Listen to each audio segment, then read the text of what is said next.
इस बार का great eastern का कट ऑफ क्या जाएगा? बहुत सारे लोगों के मन में ये बहुत बड़ा डाउट है, तो चलिए आज इसको डिस्कस करते कोई भी सपना साकार करने के लिए सबसे जरूरी है सही कोच का होना। चुनिए लाइफ एक्स करियर्स को और करें अपने IMU सेट का सपना साकार। Download the app now. तो दोस्तों आज का टॉपिक ये है कि इस बार ग्रेट ईस्टर्न का कट ऑफ क्या जाएगा। कमेंट सेक्शन में बहुत सारे लोग मुझसे ये बातें पूछ रहे हैं कि सर ग्रेट ईस्टर्न का कट ऑफ क्या जाएगा, प्लीज इस बात का रिप्लाई कर दीजिए।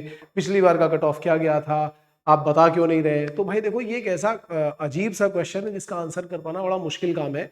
लेकिन देखिए, जो भी अप्रोप्रिएट इन्फॉर्मेशन हो सकती है, जो भी करेक्ट इन्फॉर्मेशन हो सकती है, मैं ट्राई करूंगा कि इस वीडियो में आपको सारी चीजें बताई जा सके। ठीक है, उसके बाद अगर आपको लगता है तो फिर आप मुझसे आगे के कमेंट्स पूछेगा।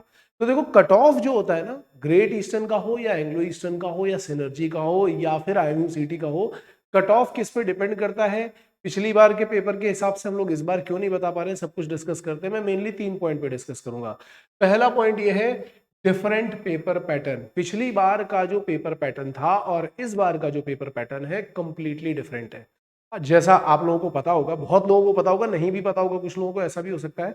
या आप अगर मेरे पुराने वाले चैनल पे होगे तो आपने ये बात सुनी जरूर होगी, मैंने वीडियो बनाया था कि पिछली बार वाला जो पेपर पैटर्न था वो पिछले 3-4 सालों से एक जैसा ही चल रहा था, जिसमें कुछ 5-6 पेपर थे जो बार बार रिपीट हो रहे थे। जो 60 क्वेश्चंस का था, 10-10 क्वेश्चन थे अलग अलग टॉपिक्स के, लाइक मैथ्स का अलग, केमिस्ट्री फिजिक्स का अलग। कुछ क्वेश्चन गलत भी थे, भर भर के चीटिंग हुई थी, कट ऑफ बहुत हाई गया था। कुछ बच्चे ऐसे भी थे जिन्होंने कमेंट सेक्शन में लिख रखा था कि भाई मैंने पूरा पेपर चीटिंग किया था लेकिन फिर भी मेरा क्लियर नहीं हुआ। तो पिछली बार के पेपर पैटर्न के ऊपर जब वीडियो बनाया था तो उसके बाद रिटन एग्जाम बंद हो गए थे तब ग्रेट ईस्टर्न के। बट अभी ग्रेट ईस्टर्न ने बहुत बढ़िया स्टेप लिया, पूरा का पूरा पेपर बदल दिया है और काफी रिसर्च करके काफी अच्छा पेपर बनाया है, बहुत ही सही क्वेश्चंस डाले हैं। तो इस बार का पेपर पैटर्न बिल्कुल डिफरेंट है, बिल्कुल डिफरेंट, कहीं से मैच ही नहीं कर रहा है। जो पिछली बार मैथमेटिक्स इसमें थी वो इस बार यूज नहीं हो रही है। फिजिक्स और केमिस्ट्री थोड़ी बहुत है सेम, लेकिन एप्टीट्यूड भी काफी डिफरेंट है, इंग्लिश भी काफी डिफरेंट है, तो बहुत कुछ अलग है। अगर आपको ये देखना है कि पेपर पैटर्न इस बार का कैसा है तो मैं आई बटन में लिंक डाल दूंगा, आप वो वाला वीडियो भी देख सकते हो, या फिर एंड स्क्रीन वीडियो में भी जाकर के आप वो वाले वीडियोस चेकआउट कर सकते हो कि पेपर पैटर्न इस बार का कैसा है।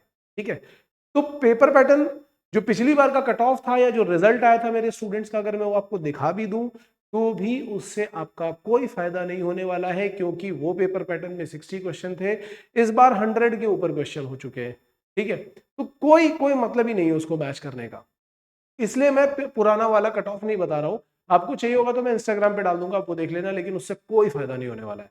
पहला पॉइंट आपको क्लियर हो गया होगा। अब चलते हैं दूसरे पॉइंट पे। दूसरा पॉइंट ये है कि कट ऑफ डिपेंड करता है बैच पे, आपका बैच साइज कितना है, कितने लोग एग्जाम दे रहे हो, इस बार के एग्जाम में कितने स्टूडेंट, और ये बहुत इंपॉर्टेंट पॉइंट है, बहुत ध्यान से समझना, इस बार के एग्जाम में कितने स्टूडेंट्स बैठ रहे हैं और उन स्टूडेंट्स में से कितने स्टूडेंट इंटेलिजेंट है या नहीं है। जैसे सोचो, अभी सपोज करो कि ग्रेट ईस्टर्न बोलता है कि मुझे 80, सपोज कर रहे हैं ग्रेट ईस्टर्न बोलता है मुझे 80 स्टूडेंट्स लेने हैं, लेकिन एग्जाम लिख रहे हैं इस बार सपोज करते हैं 500 बच्चे।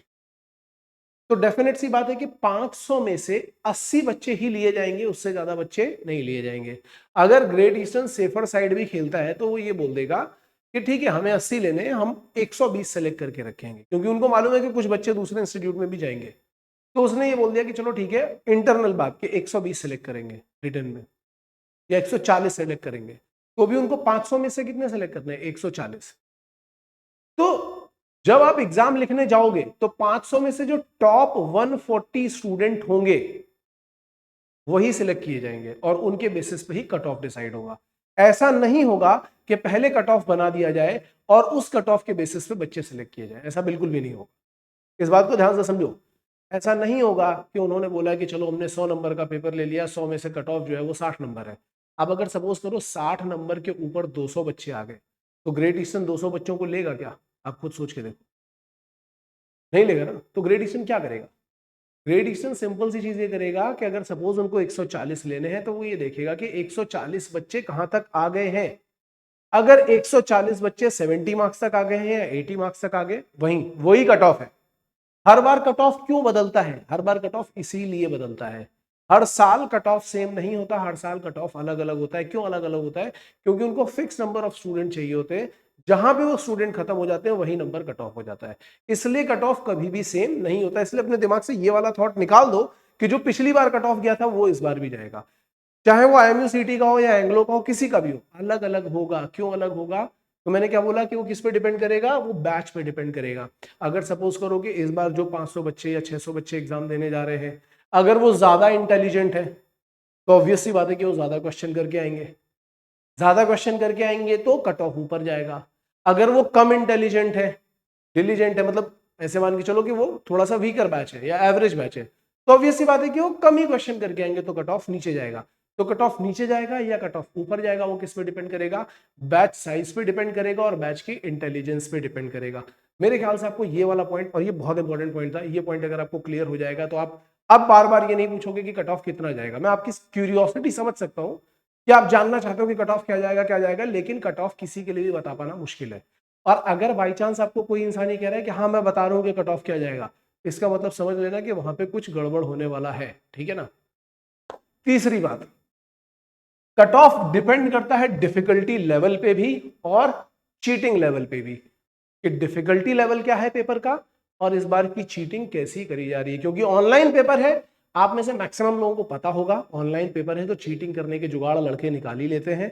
दोस्त को बिठा लिया, गूगल चालू कर लिया, फलाना ठिकाना कर लिया। हालांकि इस बार का जो पेपर बना है वो काफी अच्छा है, क्वेश्चन गूगल पे भी नहीं मिल रहे हैं। ठीक है तो बच्चों ने ट्राई करके देखे हैं, बताते रहते तो मुझे आइडिया रहता है। इस बार के क्वेश्चन गूगल पे भी नहीं मिल रहे हैं, या कहीं से मिल रहे हैं तो उसमें बहुत ज्यादा लॉगिन फॉगिन करके घुस घुस के वेबसाइट पे जाना पड़ रहा है, तो उनकी वैसे ही हालत खराब है। तो ये मैं मान के चल रहा हूँ कि चीटिंग इस बार कंपैरेटिवली कम हुई है और डिफिकल्टी लेवल इस बार का थोड़ा सा अच्छा था।